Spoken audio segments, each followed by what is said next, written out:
Hello guys! I'm sure you will agree that just a couple of years ago this would have seemed totally impossible. Ukrainian soldiers fighting with North Korean soldiers in Russia. But yes, this is our new normal. And all because the dictatorships are getting crazier with each day. According to the Financial Times, Ukrainian intelligence, our Minister of Defense, first battles between Ukrainian armed forces and North Korean troops began in Kursk of the Russian Federation. According to the very first impressions, these North Korean soldiers are badly prepared, badly equipped with outdated Russian weapons. But what keeps my attention focused is an agreement between the Northern Korea and Russia. Because they fight here not just for rice or some help in their space systems, but also because they have agreed that in case of emergency, Russia will provide Russian soldiers for the North Korea. And North Korea starts testing ballistic missiles. I'm not saying this will happen tomorrow, but I'm saying we need to end this craziness with the defeat and demilitarization of now two nuclear powers. My name is Anna, I'm from Ukraine, I'm in Ukraine, and if you want to see Russia and North Korea defeated, Putin and Kim Jong-un in one prison cell, subscribe. We will discuss that on the channel sometime soon. And right now we will discuss what is happening in the Kursk region of Russian Federation. Well, more and more North Korean soldiers coming there for training, and first battles between Ukrainian soldiers and North Korean kamikaze began. These were not big battles, just group meeting, but from the very first impression they are definitely badly prepared. And perhaps the task of these poor North Korean soldiers is to simply slow down the advances of Ukrainian army in Kursk or give more time for the Russian troops. This sounds very bad, but this clearly demonstrates how dictators treat their own population. And Kim Jong-un simply traded this 10,000-15,000 of his slaves to another dictator, Vladimir Putin, who is at this moment a bit terrified to start the next wave of mobilization. Many of them expect that elections in the United States, elections in many other countries will lead to problems, to lack of the support for Ukraine, and these North Korean soldiers will provide them with the necessary time until they can negotiate on Russia's terms. This is definitely impossible, will never be accepted by any Ukrainian people, and I think never will be offered by our partners. But that's the plan of crazy dictators. But we have to remember that neither Putin nor Kim Jong-un is doing it because of, I don't know, love for motherland or some kind of ideology. This is fake Russian, North Korean BS. These people, these rulers, these criminals do it for money. And also because they promise each other support in other violent crimes.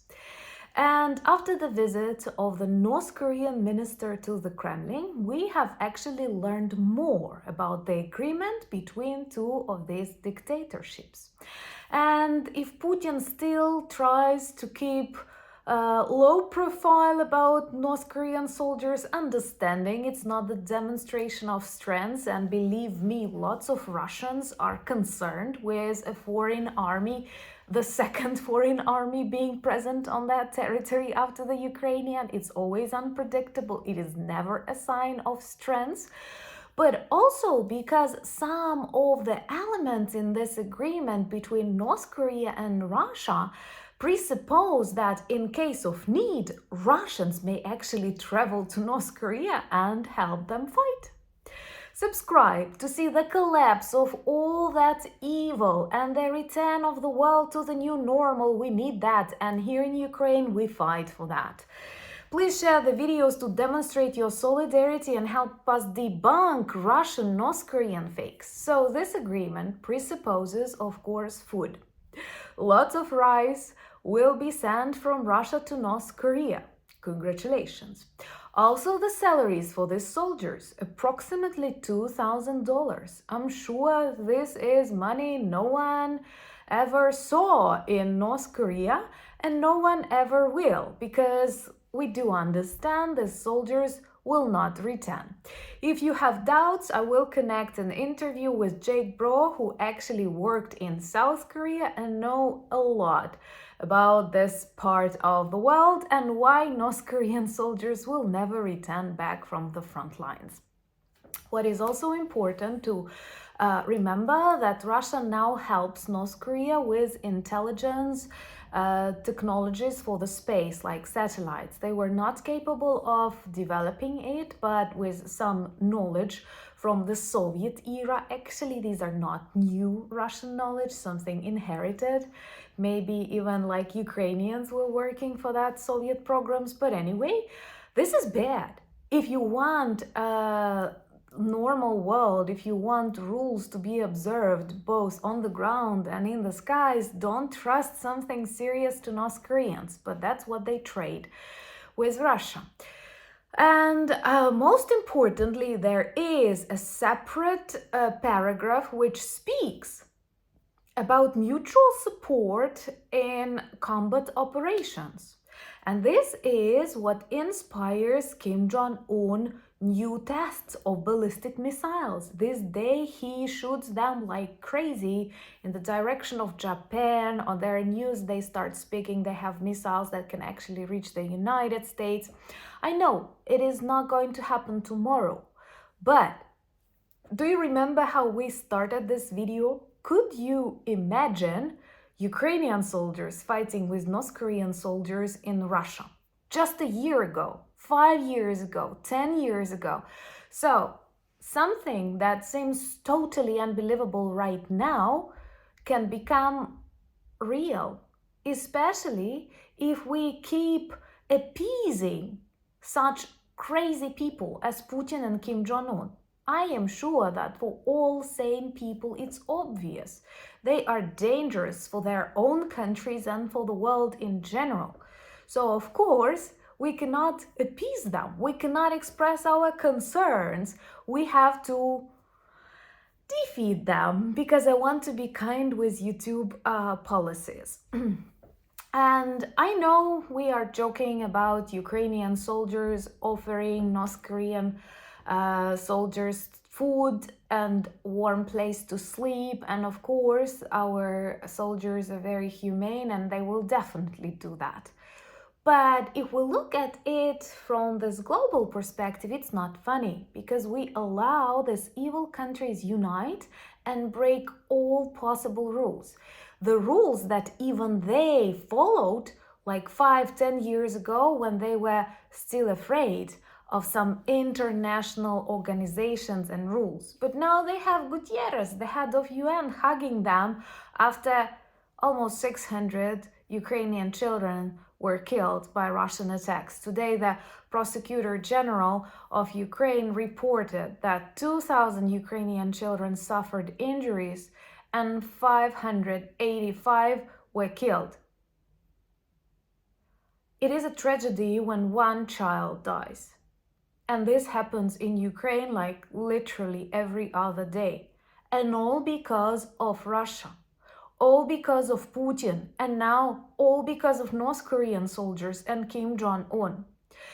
And you know, it makes me very proud that my country, without the nuclear status, without any serious guarantees, is that strong to fight against this evil, because it's evil, because it's violence, because it's unjust, and you cannot accept or negotiate with people who came to kill you. I'm sure you know it is not the way you save your country. And the only way to save our country and a big part of the world is actually to defeat Russia and North Korea. Remember to ask your questions to a Ukrainian historian, Alexander Pali, who I have invited for an interview. You can find the post with questions below on our community tab. Please also join me on Instagram, X, Threads, and Discord. All the links that you need are in the description of this video. Thank you for buying me coffees, becoming my patrons and sponsors of the channel. And do check our merch shop for lots of items that work well as reminders and conversation starters about Ukraine. Good luck to the people of the United States and all of us who follow carefully the elections. And please preserve this right to vote because it can be a luxury in countries like Russia. And I honestly laughed when I thought how nervous Putin is waiting for the results of these elections and how difficult it is for him to accept that you don't know the results of the US elections until they are counted, because people have freedom to vote, and in Russia they don't know what that is and never knew. But most importantly, thank you for standing with us, thank you for being friends of mine, and Ukraine, Slava Ukraini!